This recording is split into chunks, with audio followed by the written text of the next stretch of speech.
Boys and girls, you have my word. I am not here to do a I'm right about 2.8. It sucks. I am not here to tell people that if they enjoyed it, it's because you're a loser. I'm not here to do that, I promise. I have thought deeply about why I didn't like this story.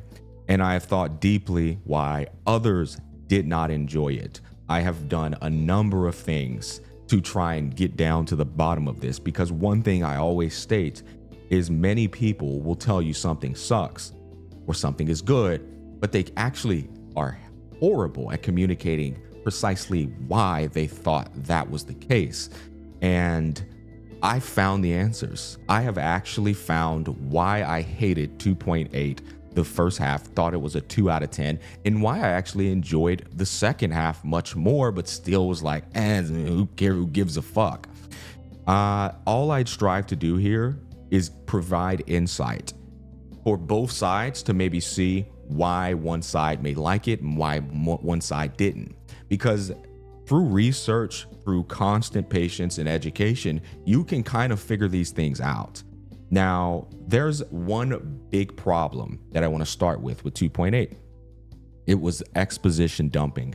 And you know what's crazy? I've heard a lot of people say this to me in the comment section as a response to a review I gave. And they're like, you know what the problem is, Smack? It's exposition dumping. But I never actually stopped to go and research what they mean by that. I know it like kind of inherently, but I then looked up the definition. And the definition here says, it's a conversation in which characters provide necessary background information to the audience, such as details about their history, setting, or plot.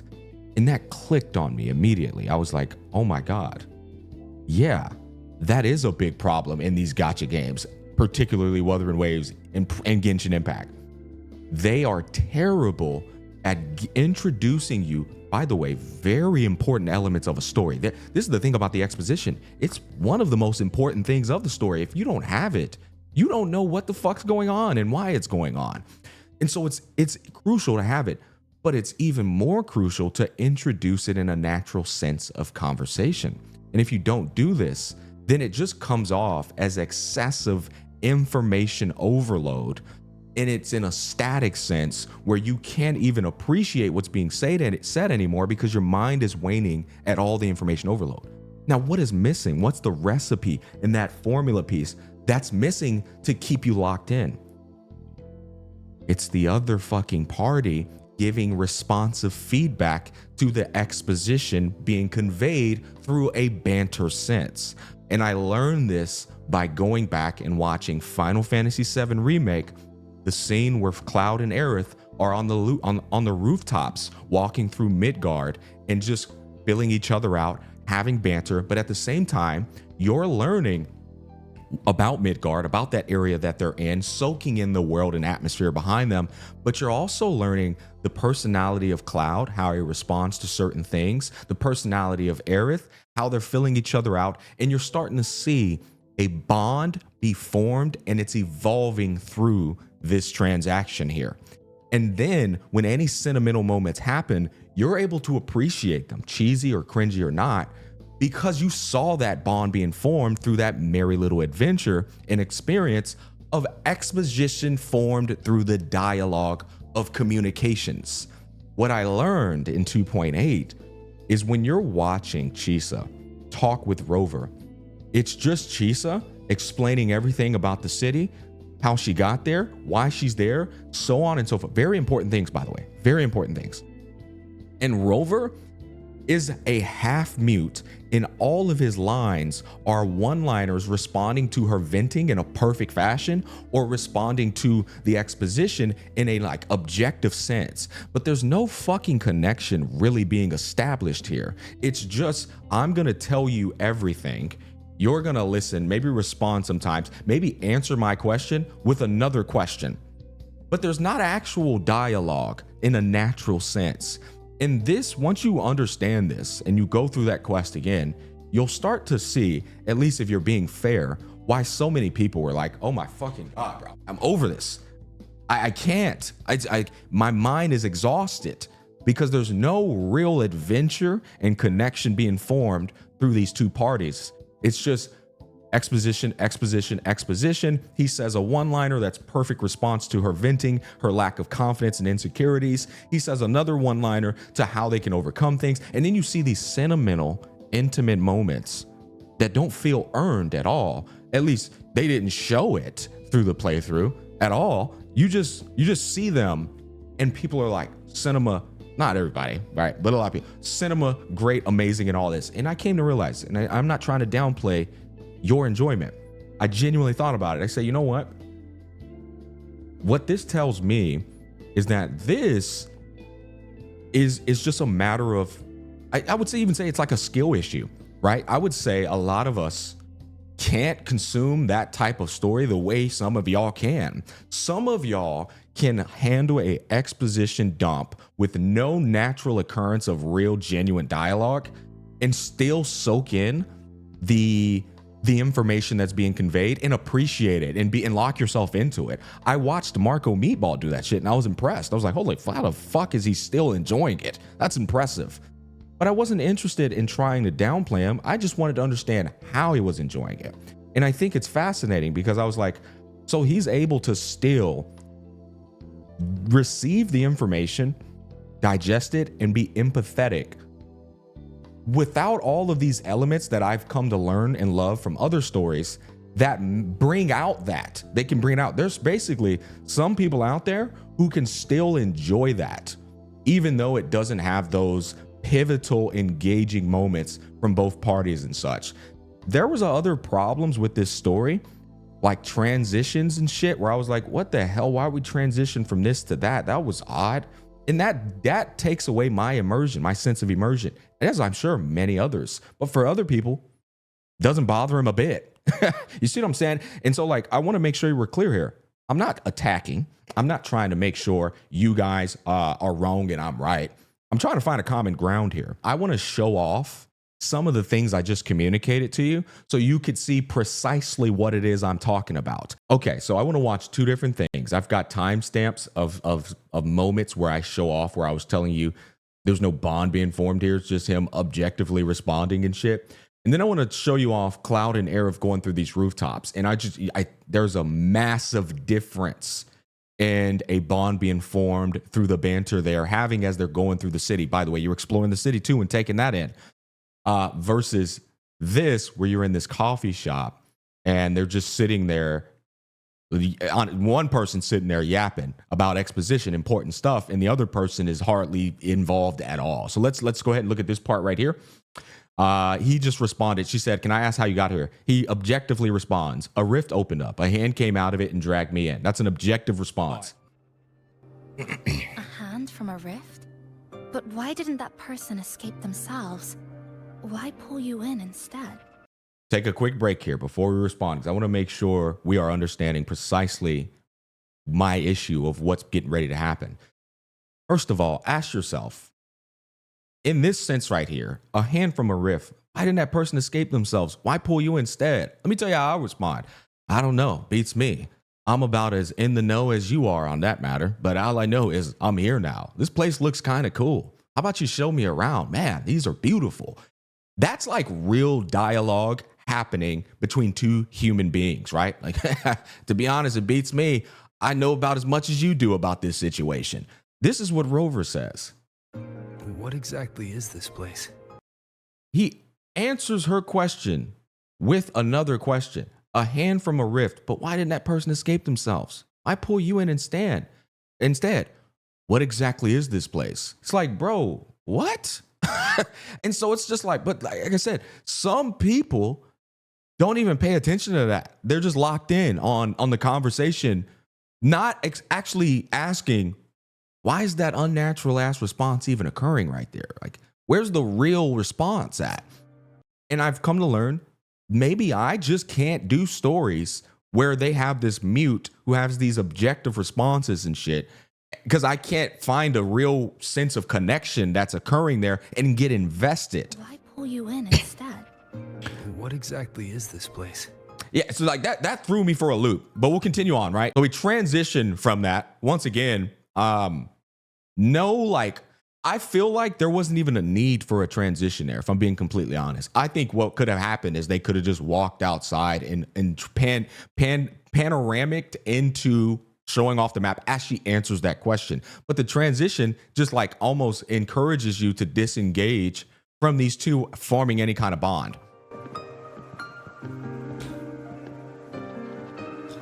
You're in Honami, a city that was destroyed decades ago. You'll still see its name on bus stop signs, in street ads, and in local textbooks for kids. And so here's the exposition. I think they're doing a beautiful job showing off the presentation of it and such, right? But watch, it just continues and continues, and there's no conversation occurring from Rover at all.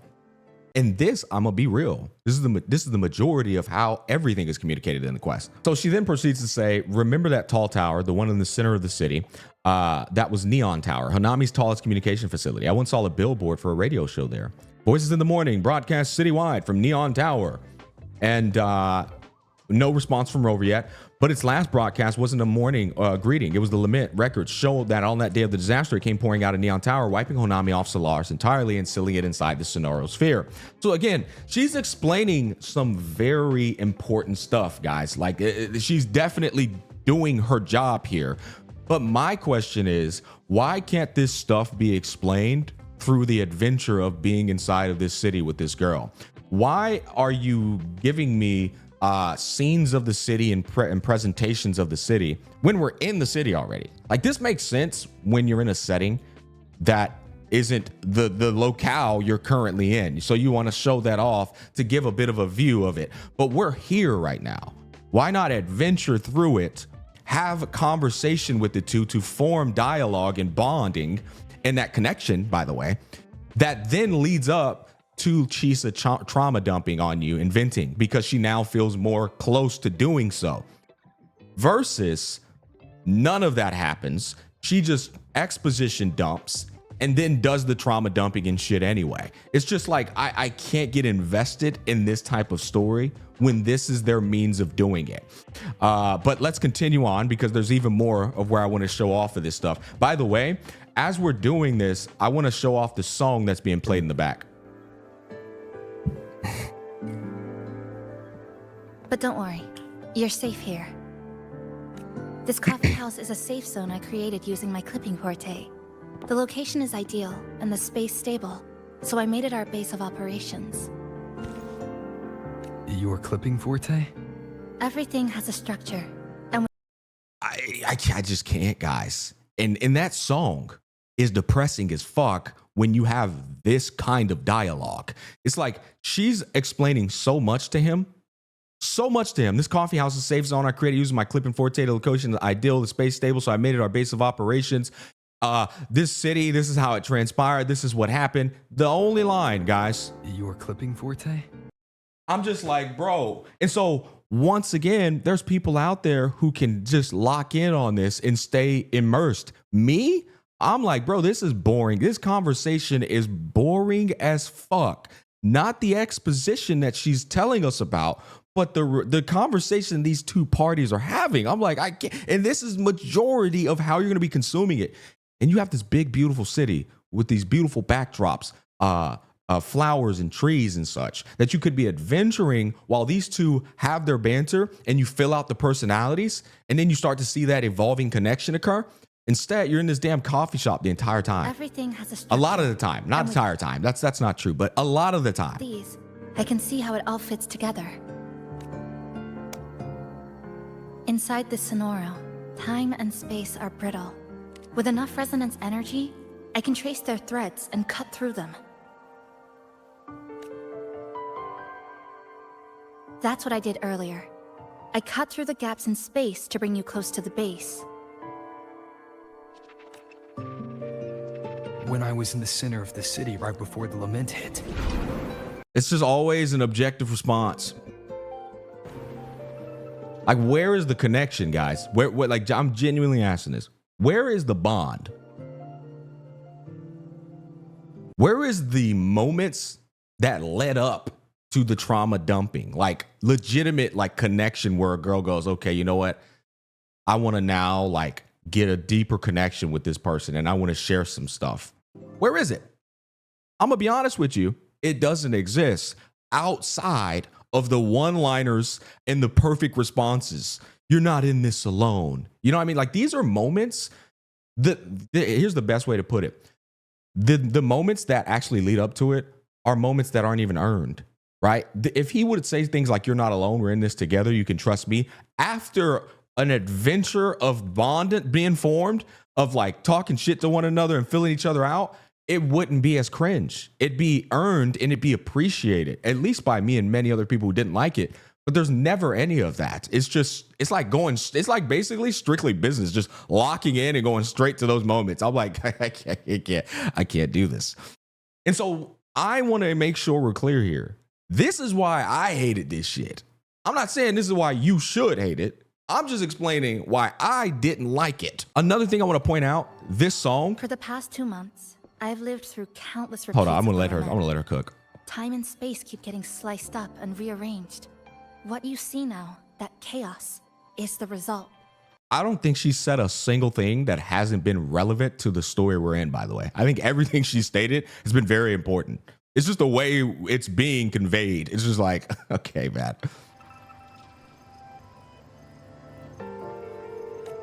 It's like the whole city's trapped in amber. The people here are caught in one moment, reliving the same day over and over. Like I said, as you're listening to that track in the back, I think you might be able to see why it sounds depressing to me. I'm like, and it's exposition dump, exposition dump, exposition dump. Rover says one line, exposition dump, exposition dump, exposition dump. Show off the city instead of us exploring the city and adventuring into it. Rover says one line, transition instead of adventuring, transition, fight off some mobs, trauma dump, venting, cringe moments that aren't earned at all. Not in my perspective. I think you get the point there, because I'm gonna be honest, that goes on for quite some time. And you know, I'm gonna spare you guys this fucking disaster of Namipan, because he makes what's already starting to become mind waning and just exposition overload. He quadruples that mind waning experience with that slow ass talking. I dare say this little Namipan is the single-handed reason why I couldn't like finish the dialogue of first half. I just started skipping. I said, fuck this, I'm done. I'm over this. I can't do it. I'm completely over. And I made it quite far in, by the way. I didn't just like start skipping. I think I found it. Do you want to take a breather on the terrace? Sure. This is the part I got to where I was like, okay, I'm over this, bro. I can't do this no more. So they get to the rooftop. And I eventually am just like, nah, bro, I'm out. I'm done. Yeah, you can see me too. This is where I'm like, all right, bro, I'm over this, dog. I can't do this shit no more. But it's basically a bunch of exposition dump to like summarize it up. Now, I want you guys to watch this right here. I'm not saying it's the best story of all time. I just want you to see what I wish could have happened in that story. And by the way, there's a lot of gripes I have with 2.8. I just want to talk to you about the main thing that just made me go, I'm done, bro. I'm over this shit. I don't care. I don't care about the romantic or sentimental. If you don't think it's romantic, sentimental moments that occurred and the build up towards them, don't give a fuck about none of it. Shall we mosey on over? So this is a scene of Aerith and Cloud. You might not have seen it. It is a spoiler. If you haven't played Final Fantasy VII Remake, you might not want to watch this part. But I mean, it's not too crazy of a spoiler, actually, if I'm being honest. It's not like anything crazy is happening. It's just two people going through some rooftops of a city and getting to know one another.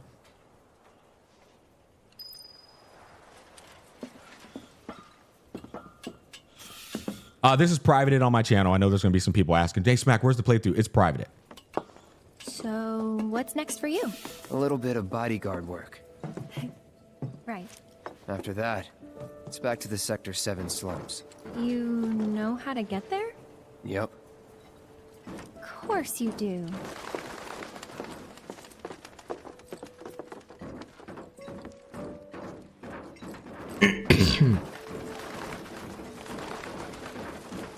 Want to turn it up a little bit more. That suit from earlier. He was one of Shinra's Turks.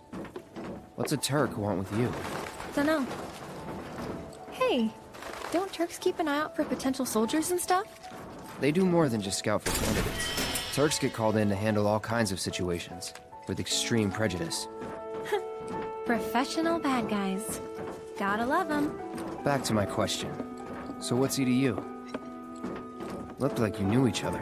Maybe he thought I could be the greatest soldier yet. Forget it. You mad? The "you mad" question is so fucking annoying. I'm gonna play a little bit more, guys. I'm trying not to conversation like yap because I want you guys Careful. to just soak it in. Not a lot of room. Gotcha. Thanks.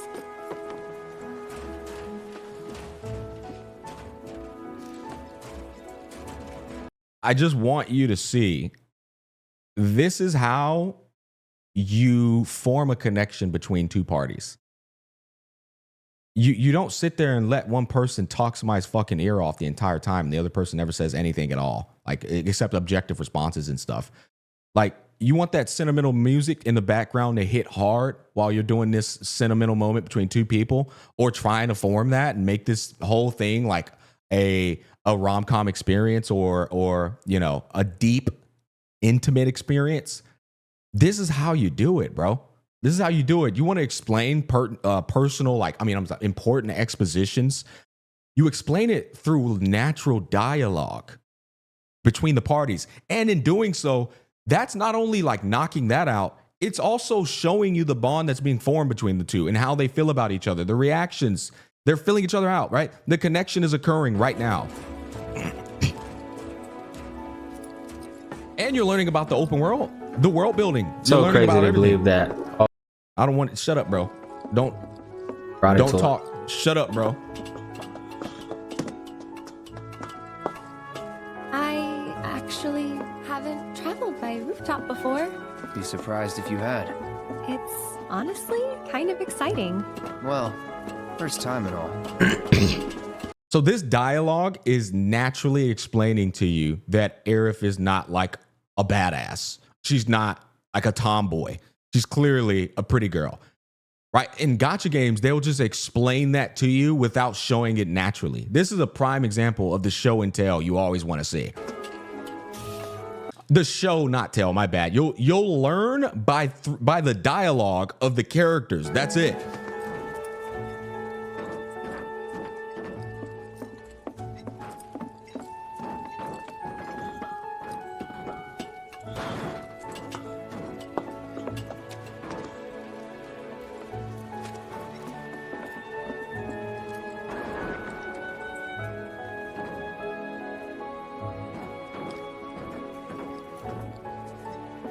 Wait! Give me a moment.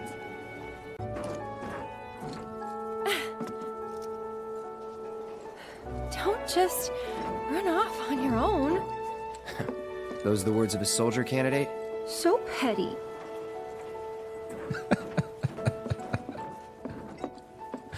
I think you guys get my point. I could watch this whole scene, by the way. I could watch it all the way up until because the dialogue is what I really wanted you guys to pay attention to. So, does no one live in these buildings? Nope. No one to get mad if we make noise.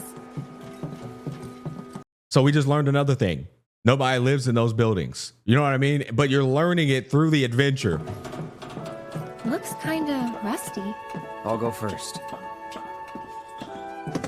It's pretty old. Be careful. Okay. Easy now. You worry too much. I'm not some princess who needs to be coddled. Shit. I pray, if you're being fair, you see precisely what I'm talking about, though.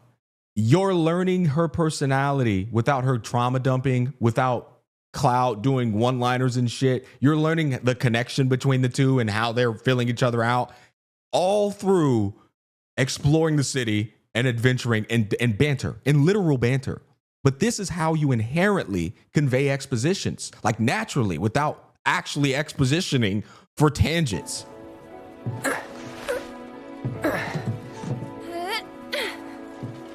Whew. That was unexpected.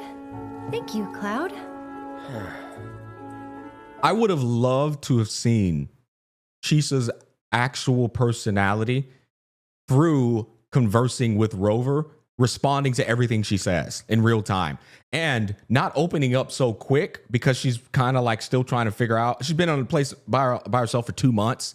They're going through the city. She's teaching about everything she's been doing for the last 2 months, like literally, not just talking about it, but taking you through a day of what it's like, of what she does through the city. Maybe show off the games you showed in the trailer that looked like you were bracing for an Alice in Borderland theme, right? Maybe show off the games as we're going through the trailer, and they're talking with one another and filling each other out. Ah, there it is.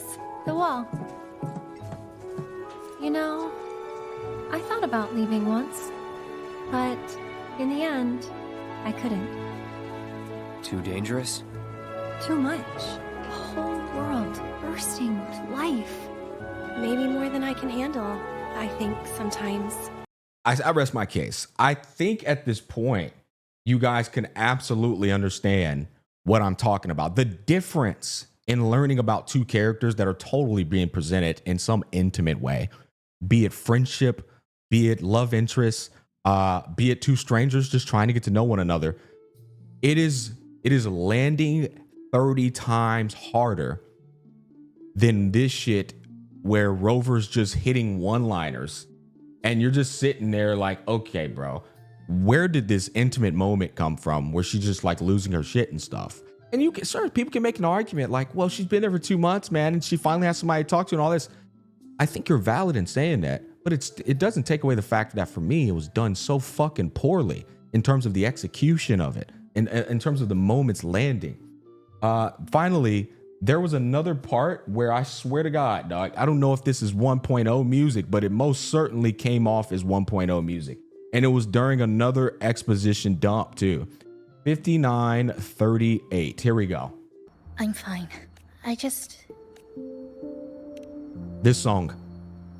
This dead ass gives off 1.0 vibes. Even isn't this the like this music is 1.0 vibes, right?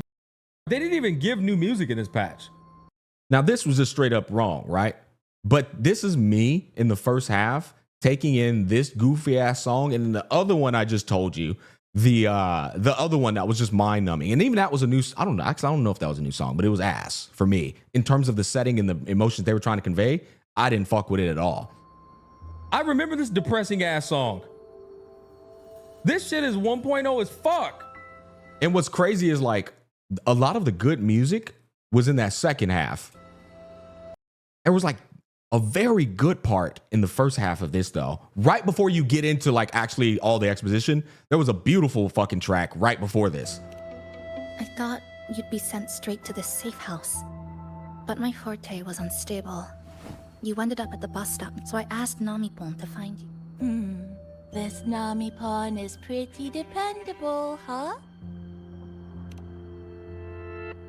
I was so fucking correct about this shit, chat. This is before I start like just popping off. But it's basically like this dialogue is just not it for me. That's the most polite way to put it. And I want to make sure we're clear here.